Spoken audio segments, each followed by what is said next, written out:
Amendment's constitutional That's protection. pretty sweeping power for the state to ban things that are used for lawful purposes and probably pose no danger. But now under your reading of Duncan, it seems like California can ban anything that actually is helpful to gun owners, actually makes it more safe to use. Hey everybody, how's it going? My name is Will and welcome to Copper Jacket TV. Hopefully everybody out there is doing well. Okay, so just a couple days ago I made a video talking about the challenge to California's suppressor ban. The case is called Sanchez v. Bonta and it's currently before the Ninth Circuit. In that video, I discussed the upcoming oral arguments. Well, those arguments just happened on the 18th and let me tell you, I am 100% embarrassed for the attorney that was representing California. This guy stepped all over his own feet and had multiple, moments and virtually no argument for the court other than what seemed to be, please don't consider these protected by the Second Amendment, because if you do, I have no idea what I'm going to say to defend California's law. It was pretty bad. The attorney for Mr. Sanchez, however, went full beast mode with clear answers to everything that was thrown at him. So today, I've got some of those cringeworthy clips that I want to share with you, and I also want to talk about what we might expect from this three-judge panel's opinion. So whether it's going to be good or bad. You're not going to want to miss this one. Make sure you guys smash that subscribe button, hit the notification bell, and a thumbs up is always appreciated. The more you interact with this video, the better chance it has to be viewed by more people so that we can get more people's eyes on and expose what's happening to our rights. So with that being said, let's get to it.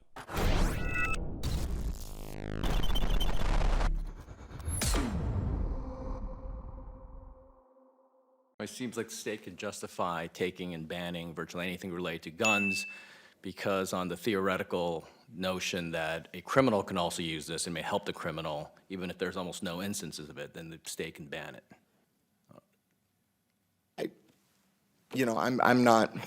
I mean, under that rational basis, I mean, that state can basically do that. It doesn't matter, if there's virtually no empirical evidence or it almost defies common sense, but, it's quote-unquote rational basis. They can just ban it. I mean, because, again, I don't see how, recoil pads really pose any danger, and actually they're very helpful to lawful gun owners. But I think under your logic, they can ban those.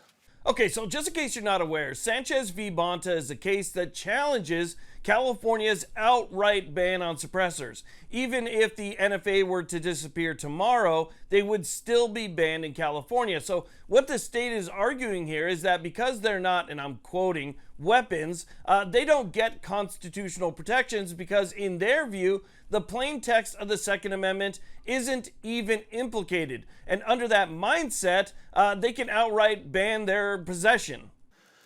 Your Honors, I think the answer to the question presented in this case is a simple one. Under the analytical framework articulated in Bruin and this court's en banc decision in Duncan, firearm silencers are not presumptively protected at the threshold Bruin analysis under the plain language of the Second Amendment. Now, that argument was kind of expected, right? We all know that there is no historical analog for banning an entire class of arms, which is exactly what California is doing here. So California desperately wants the court to avoid step 2 of the Bruin analysis, which is history and tradition.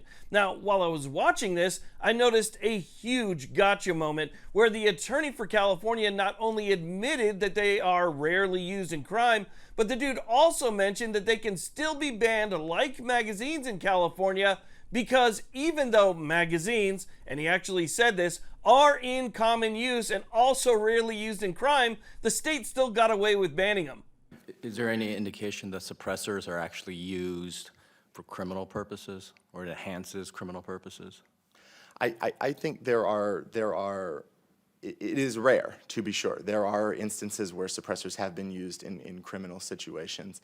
But again, I don't think that's the relevant analysis because I think the same thing could have been said about large capacity magazines, which were widely owned and yet rarely used for mass shooting criminal purposes. Now, after making that admission, the attorney for the state of California went as far as to suggest that the court used the interest balancing approach, which was prohibited by the Supreme Court's Bruin decision when he basically said that the state's wish for safety outweighs any Second Amendment implications. Yes, it is true that silencers are not used in many crimes, but when they are used, they present the type of super added danger that California can ban, that allows California to ban use of that particular device based on that extraordinary danger. Now, on the other hand, the attorney for Mr. Sanchez came prepared and, in my view, knocked it out of the park. This court should reverse because California's law banning firearm suppressors implicates the Second Amendment for two independent reasons under this court's precedents. First, under B&L Productions, banning suppressors meaningfully constrains the exercise of Second Amendment rights. Second, under Duncan, suppressors are necessary to the operation of suppressed firearms, which should be viewed as an integrated whole. That's enough to reverse, but this court can and should go further because there is no historical tradition that would allow California to ban a particularly safe method of using firearms. Now, he went on like that for quite a while, stating facts and giving relative information that is based on reality and Supreme Court precedent. He did get some pushback, but for the most part, I think the judges were at least, intrigued by what he was saying. So now, where does that leave us with this case? Well, unfortunately, that wasn't the greatest panel of Ninth Circuit judges that we could have gotten. I assume one or two of them already had their minds made up before the arguments even began, and just based on my 13 years of reporting on the Ninth Circuit here on this channel, I can tell you that it's probably not going to work out all that well for us. It's more than likely going to come down as a 2-1 decision against Sanchez. I pray I'm wrong, but unfortunately, that's just what I'm guessing from here. Now, obviously, no matter how this goes, it's probably going to end up getting appealed. And, maybe this case ends up at the Supreme Court. It would be a great case for the Supreme Court to take. And I think that this is still one that we need to follow very closely because it is a major challenge to this particular type of ban in California. So I wanted to share that with you. I wanted to show you guys some of the clips from those arguments. And I want to also thank you all very much for watching. Thank you for everybody who subscribes. Thank you to everybody who supports this channel. I really do appreciate it. Everybody that leaves a comment, a thumbs up, you guys are the best. I appreciate all of you. You guys have a good one.